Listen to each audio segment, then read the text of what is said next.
Terry loved being a policeman, but a call-out 40 years ago still haunts him to this day. Terry and his partner were called to a chemical spill clean-up, labelled one of our most toxic disasters. Their lives changed that day, and they've been fighting for justice ever since.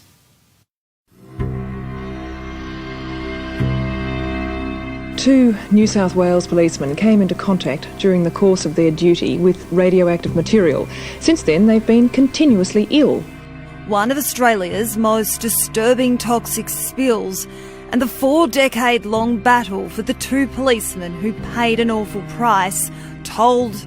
She said, go home or go and have a shower or go for a swim or something. Classified as paranoid and discharged from the police force, the senior constables never saw a cent. So the police had ultimately discarded you? Cheated would be the correct word, cheated. I felt cheated.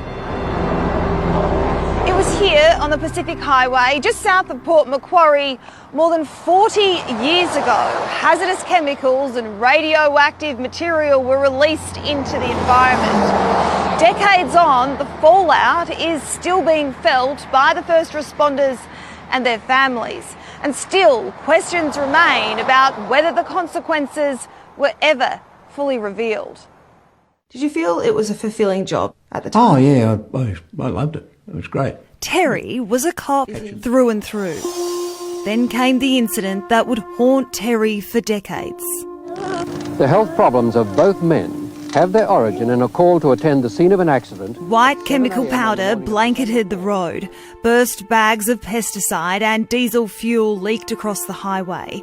And beside the semi-trailer sat damaged radioactive containers marked with nuclear warning signs. The truck was carrying a dangerous cocktail of toxic chemicals, including DDT, a highly potent and persistent synthetic pesticide. At the time, did you know that those poisons were inside the truck? No, didn't have a clue what. What were you told to do at that site? Stay there until the road was cleared, and it'll probably be about 10 hours, something like that, probably 10 hours. No breathing apparatus, no protective suits, no specialist training. Yet Terry Clifton and Bob DEARDS remained inside the contamination zone for hours. So during that time, toxic chemicals were strewn across the ground and you were just standing amongst it? Oh, my uniform was coloured white, a lot of it, with the DDT poison, yeah. At what point did you start to feel sick? While I was at the site, I got sick. What were you experiencing? Oh, just sickness, mainly sickness in the stomach, and not dizzy at that time. But I'm not well, something's wrong here, and I went to the hospital, yeah, on my own accord.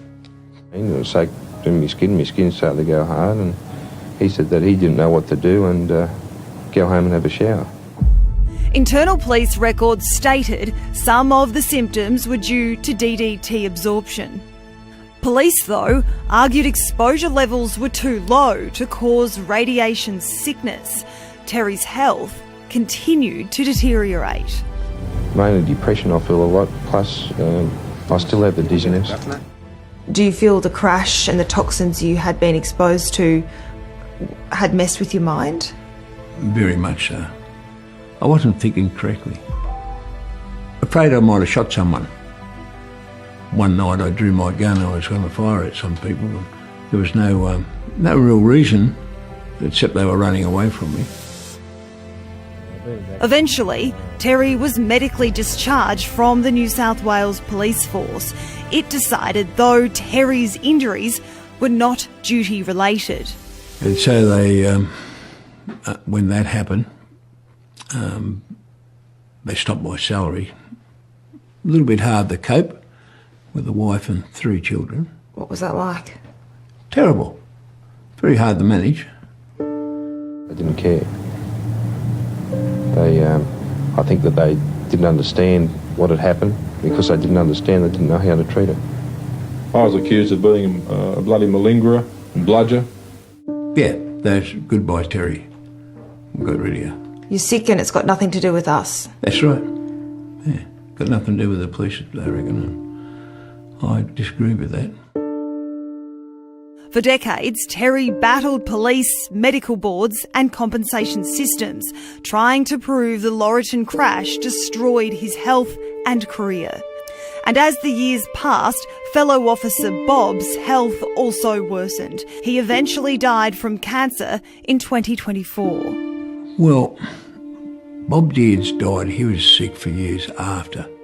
It wasn't just the men who suffered, their families carried the burden too, Bob and his wife Christine. I was pregnant and on the advice of gynaecologist and GP, we were advised to terminate it. I was advised, on the advice of a gynaecologist and a toxologist to have a vasectomy, which I also had carried out. Terry and Bob have lived a life of poor health. Do you think that his cancer had anything to do with the crash? Who would know? That's how I often think about myself. You know, all that poison that went into me. Now, I've got diabetes, my feet are numb. Lots of little things are not quite right. The men did have some support. Local doctor John Mackay was outspoken on the matter, publicly declaring he was... I'm convinced that they're affected by radioactive poison. Immediately associates this with the victims of the atomic bombs in Hiroshima and Nagasaki. Before he passed away recently.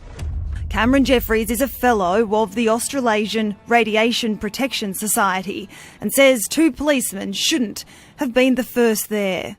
I would expect a response from New South Wales EPA in the case of a New South Wales accident, and then involvement perhaps of hazmat from the fire brigade and other responding agencies.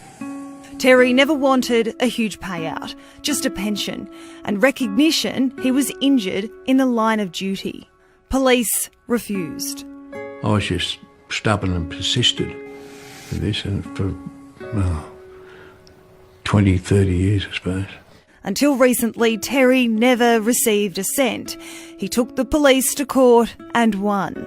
What I ended up doing is getting a pension, and that's what I should have been on in my 30s and not in my 60s. To have that win, how did that feel? I felt good.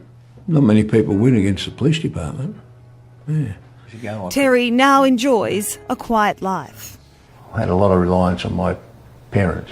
Yeah. But, and my wife especially, more than her. She's been great. She sounds pretty special. Oh, she is special. She's very special. Oh. Yes. Decades on from the crash, Terry is speaking out, not just for himself, but his mate Bob, who died without ever receiving a cent, or more importantly, recognition for his suffering. Are you angry?